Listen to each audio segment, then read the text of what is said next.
নিজের 15 বছরের নাতনিকে অপর এক যুবকের সাথে পালিয়ে যাবার ব্যবস্থা করে দেওয়ার অভিযোগ উঠল ঠাকুরমার বিরুদ্ধে। সংবাদ সূত্রে জানা যায়, সোমবার উদয়পুরে রাজারবাগ সুকান্তপল্লী নিবাসী শ্রীমতী শিপ্রা দেবনাথ অন্যান্য দিনের মতো মানুষের বাড়িতে আয়ার কাজ করতে গিয়েছিলেন।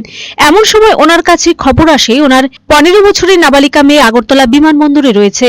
এই খবর শুনতে পেয়ে তিনি আগরতলায় ওনার আত্মীয় পরিজনকে জানালে তারা এয়ারপোর্ট থানায় খোঁজ খবর নেয় এবং পরবর্তীতে জানতে পারে সন্দেহের ভিত্তিতে পুলিশ দুজনকে আটক করেছে।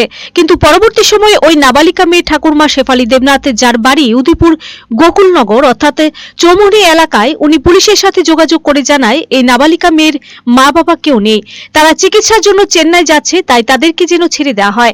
পুলিশ তাদের কাছ থেকে একটি লিখিত রেখে ওই নাবালিকা মেয়ে সহ ছেলেটিকে ছেড়ে দেয়। পরবর্তীতে এই ঘটনা জানাজানি হতেই মেয়ের মা শিপ্রা দেবনাথ ওনার শাশুড়ির বিরুদ্ধে রাধাকিশোরপুর মহিলা থানায় একটি লিখিত মামলা দায়ের করেন। পুলিশ ঘটনা তদন্ত শুরু করেছে।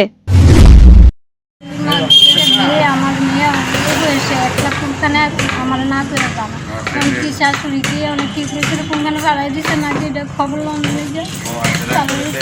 আপনি কি করে জানছেন যে আপনার শাশুড়ি মেয়েটারে ওই পাঠাইছে? থানাতে যে আমরা আগরতলা। হ্যাঁ, আগরতলা থানাতে গেছি বলে তারা bureau report, search India channel.